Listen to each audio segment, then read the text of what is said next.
Welcome to my cooking house channel. ನಮಸ್ಕಾರ ವೀಕ್ಷಕರೇ, ಎಲ್ರಿಗೂ ಬೆಳಗಿನ ಶುಭೋದಯ. ಇವತ್ತು ನಾನು ಕೆತ್ತಳಿಸಿನಕಾಯಿ ಉಪಯೋಗಿಸ್ಕೊಂಡು ಕುರ್ಕುರೆ ಮಾಡೋದು ಹೇಗೆ ಅನ್ನೋದು ತೋರಿಸ್ಕೊಡ್ತೀನಿ, ಬನ್ನಿ ನೋಡೋಣ. ಅದಕ್ಕಿಂತ ಮುಂಚೆ ನನ್ನ ಚಾನಲ್ಗೆ ಯಾರ್ಯಾರು ಸಬ್ಸ್ಕ್ರೈಬ್ ಆಗದೆ ನೋಡ್ತಾ ಇದ್ದೀರೋ ಅವರೆಲ್ಲ ನನ್ನ ಚಾನಲ್ಗೆ ಸಬ್ಸ್ಕ್ರೈಬ್ ಆಗಿ ನನ್ನ ವೀಡಿಯೋಗಳಿಗೆ ಲೈಕ್ ಮಾಡಿ, ಶೇರ್ ಮಾಡಿ, ಸಪೋರ್ಟ್ ಮಾಡಿ ಅಂತ ಹೇಳ್ತಾ ಬನ್ನಿ ಈಗ ರೆಸಿಪಿ ನೋಡೋಣ. ಇಲ್ಲಿ ನಾನು ಒಂದು ಕೆತ್ತಳಿಸಿನಕಾಯಿ ತೊಗೊಂಡು ಮೇಲ್ಗಡೆ ಸಿಪ್ಪೆನೆಲ್ಲ ತೆಗೆದು ಒಳಗಡೆ ದಿಂಡು ಸಹ ತೆಗೆದು ಚಿಕ್ಕದಾಗೆಲ್ಲ ಹೆಚ್ಕೊಂಡು ನೀರಿಗೆ ಹಾಕಿದ್ದೀನಿ. ಇದನ್ನು ನೀರಿಗೆ ಹಾಕ್ಕೊಬೇಕು, ಇಲ್ಲಾಂದರೆ ಕಪ್ಪಾಗ್ಬಿಡುತ್ತೆ. ಹಾಗಾಗಿ ನೀರೊಳಗಡೆ ಹಾಕ್ಕೊಂಡು ಇಟ್ಕೋಬೇಕು. ಅದನ್ನು ತೆಗೆದುಬಿಟ್ಟು ತಿರುಗಿ ಮತ್ತೆ ಚಿಕ್ಕ ಚಿಕ್ಕದಾಗಿ ಈ ಥರ ಎಲ್ಲ ಎಳ್ಳೆಳೆಯಾಗಿ ಬಿಡಿಸ್ಕೊಂಡಿದ್ದೀನಿ. ಅದನ್ನು ನೀರು ಹಾಕಿ ತೊಳೆದ್ಬಿಟ್ಟು ಒಂದು ಬೌಲ್ಗೆ ಹಾಕ್ಕೊಳ್ಳಿ. ಇಲ್ಲಿ ನಾನು ಒಂದು 3 ಹಿಡಿಯೋಷ್ಟು ತೊಗೊಂಡಿದ್ದೀನಿ.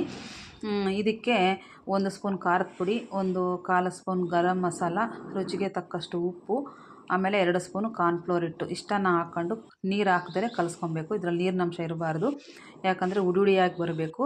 ಹಾಗಾಗಿ ನೀರು ಹಾಕ್ಕೊಬೇಡಿ. ಇದನ್ನೆಲ್ಲ ಚೆನ್ನಾಗಿ ಮಿಕ್ಸ್ ಮಾಡಿಕೊಂಡು ಒಂದು ಸ್ಟವ್ ಮೇಲೆ ಬಾಣಲಿ ಇಟ್ಬಿಟ್ಟು ಎಣ್ಣೆ ಹಾಕ್ಬಿಟ್ಟು ಕರಿಯೋದಕ್ಕೆ. ಎಣ್ಣೆ ಕಾದ್ಮೇಲೆ ಈ ಕಲಸಿರೋ ಅಂಥದ್ದನ್ನ ಎಣ್ಣೆಗೆ ಹಾಕ್ಕೊಂಡು 2 ಕಡೆ ಡೀಪ್ ಫ್ರೈ ಮಾಡಿ ಮೀಡಿಯಮ್ ಉರಿ ಇಟ್ಕೊಳ್ಳಿ.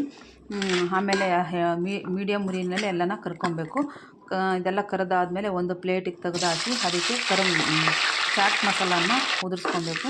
ಚಾಟ್ ಮಸಾಲ ಹಾಕಿ ಅದು ಸಹ ಎಲ್ಲ ಮಿಕ್ಸ್ ಮಾಡ್ಕೊಂಡ್ಬಿಟ್ಟು ಅದನ್ನು ಟೊಮಟೊ ಸಾಸ್ ಜೊತೆನಾದ್ರು ತಿನ್ಬೋದು, ಇಲ್ಲಾಂದರೆ ಹಾಗೇನಾದ್ರು ತಿನ್ಬೋದು.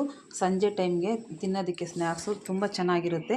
ನೀವು ಒಂದ್ಸರಿ ಮನೇಲಿ ಟ್ರೈ ಮಾಡಿ ನೋಡಿ. ಮಕ್ಕಳೆಲ್ಲ ತುಂಬ ಇಷ್ಟಪಡ್ತಾರೆ. ನಾನು ಇದನ್ನು ಹೊಸ್ದಾಗಿ ಟ್ರೈ ಮಾಡಿ ನೋಡಿದೆ, ಚೆನ್ನಾಗಿ ಬಂತು. ಹಾಗಾಗಿ ನಿಮಗೂ ಹೇಳ್ಕೊಡೋಣ ಅಂತ ಹೇಳ್ಬಿಟ್ಟು ಈ ರೆಸಿಪಿ ಹಾಕಿದ್ದೀನಿ. ಒಮ್ಮೆ ಟ್ರೈ ಮಾಡಿ ನೋಡಿ.